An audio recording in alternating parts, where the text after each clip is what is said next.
बासूरत फ़ातिमा, बहुत बहुत शुक्रिया।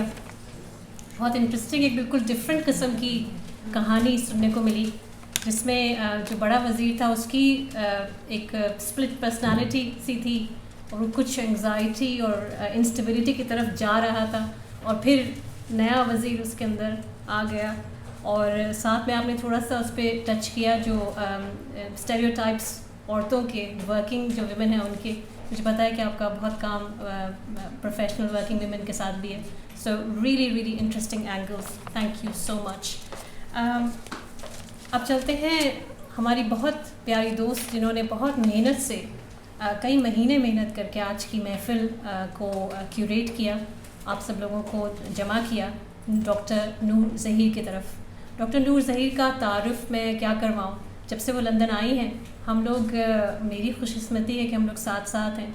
बहुत सारे प्रोग्रेसिव वॉइसेस के प्रोग्राम्स हम लोगों ने पैंडेमिक के दौरान किए, बहुत सारे ऑनलाइन वेबिनार्स हम लोग करते थे, हर महीने कुछ ना कुछ सिलसिला चलता रहता था, जिससे मैंने तो यकीनन बहुत ज़्यादा सीखा।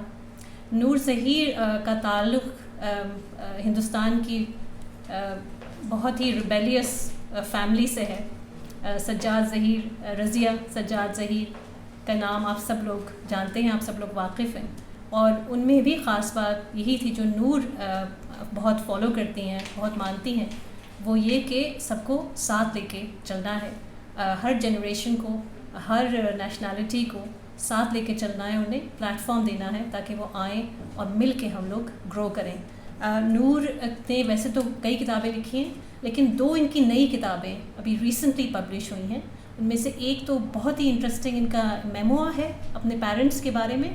आई think that book, some of the copies are available today, तो अगर आप इंटरेस्टेड हैं तो प्लीज़ नूर से बात कीजिए, आबिर से बात कीजिए, यूसुफ भाई से बात कीजिए।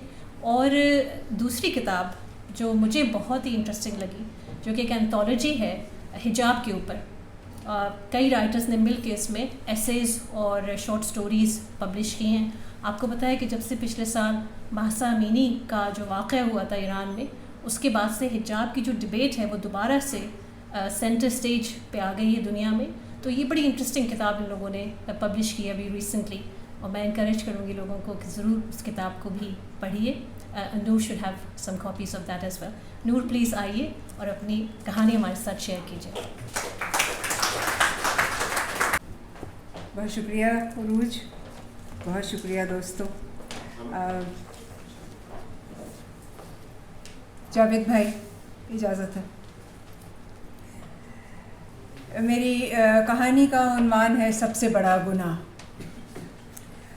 फरजाना ने उन 16 औरतों पर नज़र दौड़ाई जो ज़नाना जेल से इस कमरे में लाई गई थी।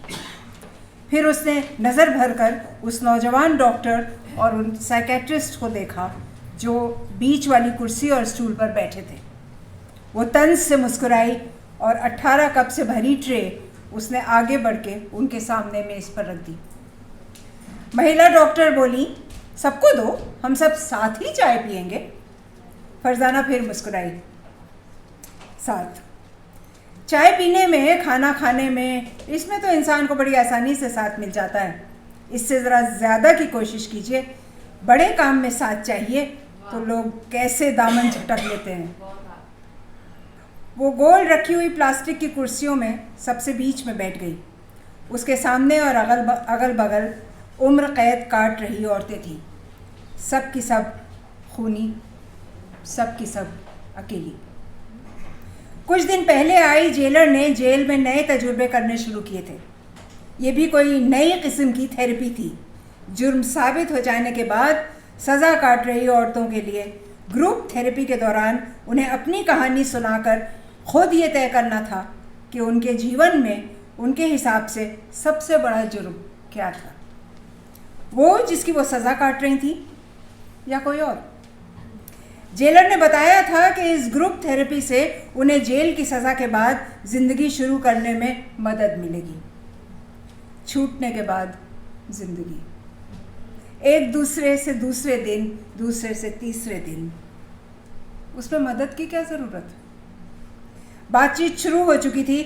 डॉक्टर साहिबा समझा रही थी कि कोई ज़बरदस्ती नहीं है, जो जितना बताना चाहे उतना ही बताए, अपने जुर्म की बात ना करना चाहे तो दूसरों की दास्तान सुने ताकि खुद अपने किए का सामना कर सके। 3-4 औरतें सुना चुकी थीं, 2-4 उनकी कहानी पर, कुछ अपनी आप बीती पर सोच कर रो रही थी। फरजाना को ये सब ढकोसला अच्छा नहीं लग रहा था। चाय एक घूंट में गले से नीचे उतार कर उसने एक हाथ से कप ज़मीन पर रखा और दूसरा हाथ ऊपर उठाया। डॉक्टर की आंखों में ज़रा सी हैरानी आई। फिर उसने अपने साथी की तरफ मुड़ करके देखा। अभी तक औरतों को कुछ कहने के लिए बहुत समझाना, बहुत उकसाना पड़ रहा था। साइकेट्रिस्ट उसका हौसला बढ़ाते हुए बोली, तुम खुद ही अपनी बात करना चाहती हो, ये तो बड़ा अच्छा है। कहना तो है ही, तो पहले ही कह कर के छुट्टी पा लूँ। ये सब चोचले मुझे पसंद नहीं है। मेरी कहानी तो आपको जेल के रिकॉर्ड से भी मिल ही जाएगी, फिर मेरे मुंह से सुनने में भला क्या बदल जाएगा। फिर भी जब आप आई इसीलिए हैं तो सुनिए। मैं 14 साल की थी जब मेरा निकाह हुआ। मियाँ महमूद अहमद की साइकिल मरम्मत की दुकान थी। बरेली में छोटा सा एक अपना मकान था। मैं पढ़ी लिखी नहीं थी, हाँ कुरान ज़रूर पढ़ाया गया था। घर के पास के मदरसे में 2 साल दिनियात पढ़ी थी और तमीज़ तहजीब भी सीखी थी।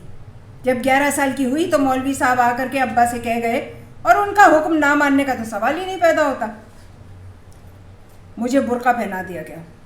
मदरसे की उस्तानी जी भी बार बार यही समझाती थी, औरत वही इज़्ज़तदार होती है जिसे दुनिया की शर्म होती है। औरत की इज़्ज़त या तो घर में महफूज होती है या बुर्के में। जो औरत घर से बाहर बुर्के के बिना निकल गई वो तो समझो कोठे पे जा बैठी। बुर्के पहनी हुई औरत को मर्द भी खुद ही इज़्ज़त की नज़र से देखते हैं। घर की इज़्ज़त और औरत की आबरू बुर्का है। मुझे अच्छे कपड़े का बहुत शौक़ था। पड़ोस के एक घर में सिलाई स्कूल था, वहाँ मैंने 1 साल सिलाई सीखी थी। किसी भी तरह का डिज़ाइन देख करके मैं नकल कर डालती। जब बुर्का पहनना पड़ा तो मैं कितना रोई थी। अरे ये क्या कि इतने अच्छे कपड़े बना करके पहनो, बनो समरो और ऊपर से काला बोरा सर से पाँव तक ओढ़ लो। मुंह पर क्रीम, आंखों में काजल, होठों पर लिपस्टिक लगाओ, बुंदे पहनो और सबके ऊपर एक काला नकाब डाल लो। शुरू में तो ऐसा जी चाहता था कि फाड़ करके चिंदी चिंदी कर दूँ ये बुर्का। फिर धीरे धीरे आदत पड़ गई।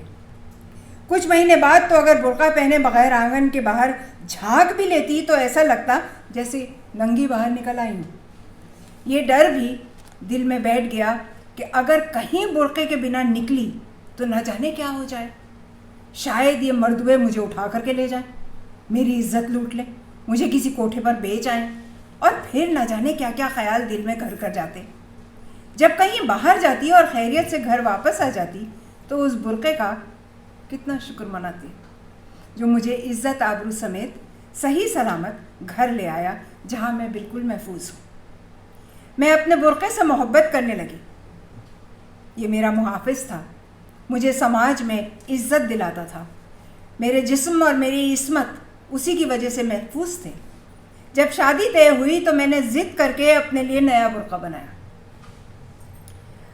उसके गले और आस्तीन में नाजुक कशीदा किया, नकाब के चारों तरफ महंगी वाली लेस लगाई, सर पर आने वाले गोल पर सलमा सितारे का काम किया। जितना हो सकता था बुर्के को सजाया ताकि लोग अंदर के कपड़े को ना सही कम से कम बुर्के को ही देख करके तारीफ़ करें। और सचमुच हुआ भी ऐसा। मेरे जहेज़ में आए सब कपड़ों से ज़्यादा औरतें उस बुर्के को उलट पुलट के देख रही थीं, खोल खोल के इधर से उधर से। 2-3 बड़ी बूढ़ियों ने तो मुंह दिखाई के वक्त ही ऐसा बुर्का बना करके देने की फरमाइश कर डाली। मेरे शौहर ने मुझसे इसलिए शादी की थी क्योंकि उनकी माँ ने अक्सर बीमारी से मुस्तकिल बीमारी की मंजिल तय कर ली थी।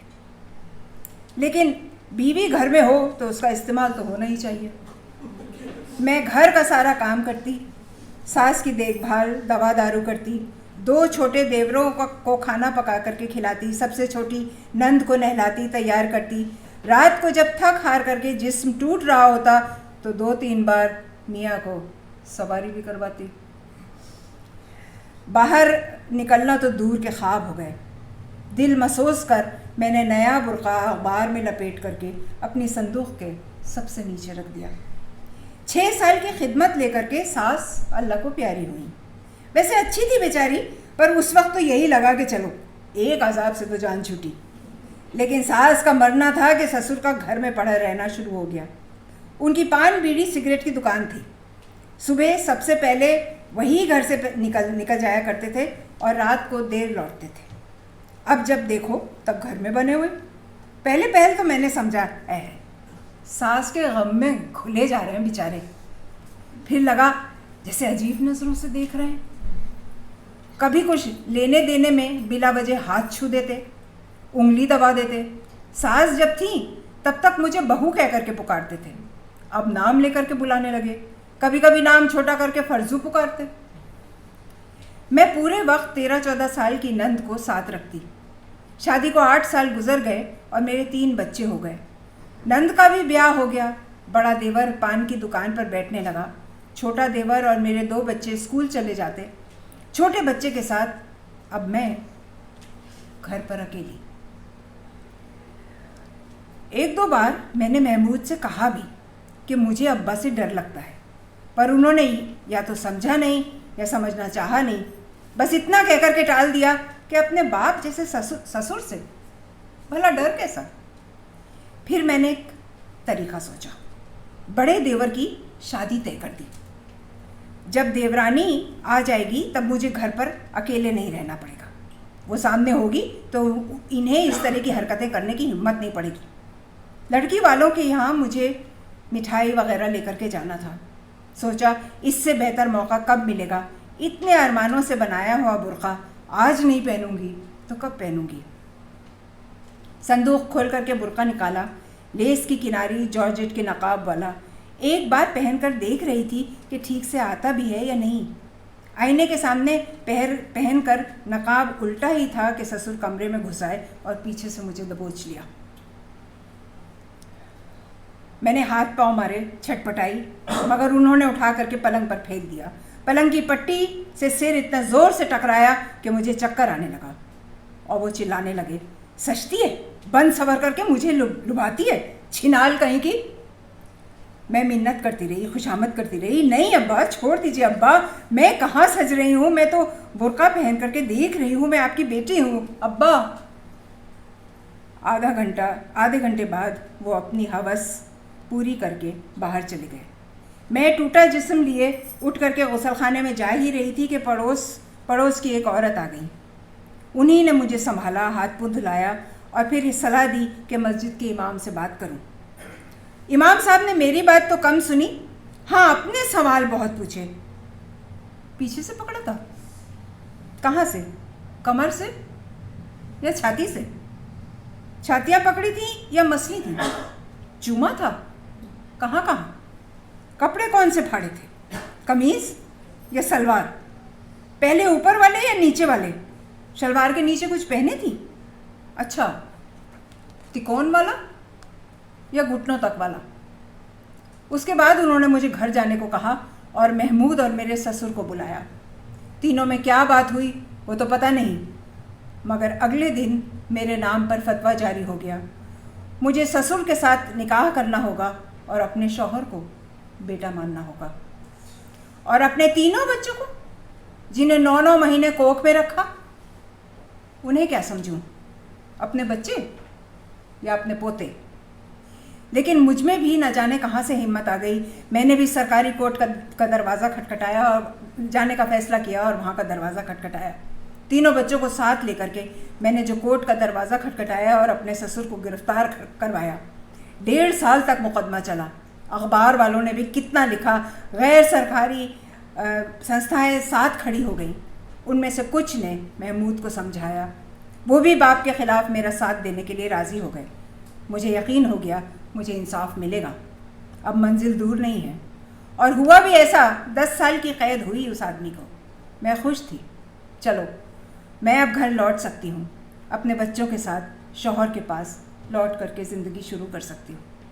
मैं अपने मायके से तैयार होकर के निकलने ही वाली थी कि महमूद आ पहुँचे।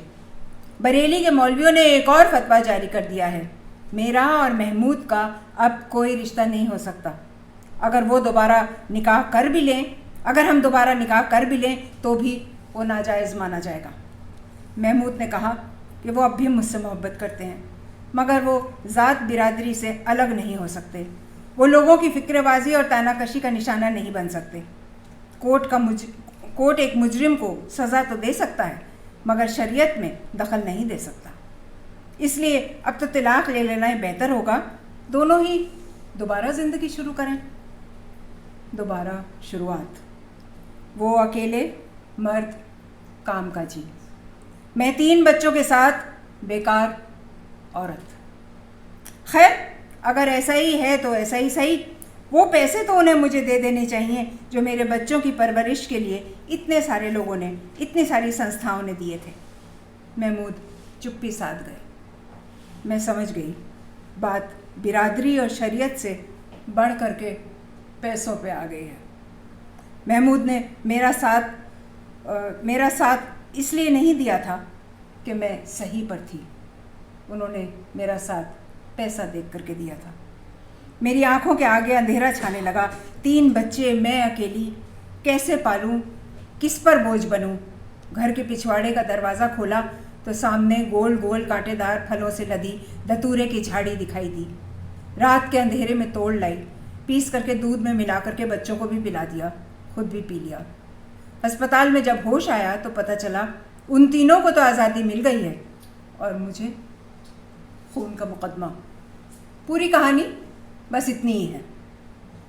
वो मुड़ी और बाहर की तरफ चलने लगी। साइकेट्रिस्ट उसके पीछे लपकी और उसका रास्ता रोक करके बोली, ठहरो फरजाना, अभी बात पूरी नहीं हुई। तुमने ये तो बताया ही नहीं कि तुम अपने किस काम को अपने सबसे बड़ा गुनाह मानती हो। एक पल को फरजाना की आंखों में हैरानी झलकी। अरे बता तो दिया आपको, अब और कैसे बताऊं? फरजाना, हम तुम्हें अपनी ज़िंदगी को समझने में मदद करने के लिए आए हैं। तुम्हें बताना है कि तुम्हारी नज़रों में तुम्हारा सबसे बड़ा जुर्म क्या है। हमें कोर्ट के फैसले से कोई मतलब नहीं है। तुम अपने आप को किस मामले में गुनाहगार मानती हो? क्या तुम्हारे साथ जिना हुआ? तुम इसे अपनी गलती समझती हो? तुम खुद को बचा नहीं पाई, इसे अपना अपराध मानती हो? तुमने मुल्लाओं से मदद मांगी, इसे नादानी समझती हो? कोर्ट का दरवाज़ा खटखटाया, इंसाफ मांगा और पाया ये जुर्म किया या अपने बेकसूर बच्चों का खून किया। ये तुम्हारा सबसे बड़ा जुर्म है। फरजाना के मुंह पर फिर वही तंजिया मुस्कुराहट आई। आप मेरी बात बिल्कुल नहीं समझी। मैंने यकीन किया कि घर में औरत महफूज होती है। यकीन किया कि जो औरत बुर्का पहनती है उसे सब इज्जत की नज़र से देखते हैं। ज़माना उसका साथ देता है, खुदा उसका निगहबान होता है। इस झूठ पर बग़ैर सोचे समझे, बिना जांचे परखे मैंने यकीन किया। यही मेरा सबसे बड़ा गुनाह है।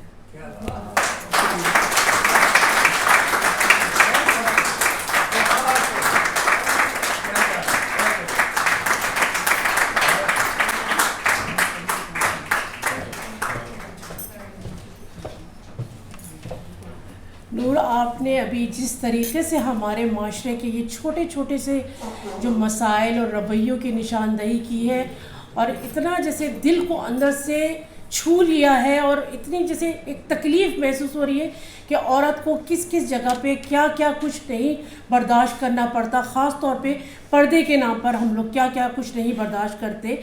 भले वो औरतें जो बुर्का पहनती हैं या नहीं पहनती हैं, उनको हर जगह किस किस तरीक़े से हरास किया जाता है। ये हमारे माशरती रवैये हैं जो ख़ास तौर पे हमारे मुल्क की और जो जनूबी एशिया की ख़वातीन हैं वो इन रवैयों को बर्दाश्त करती हैं।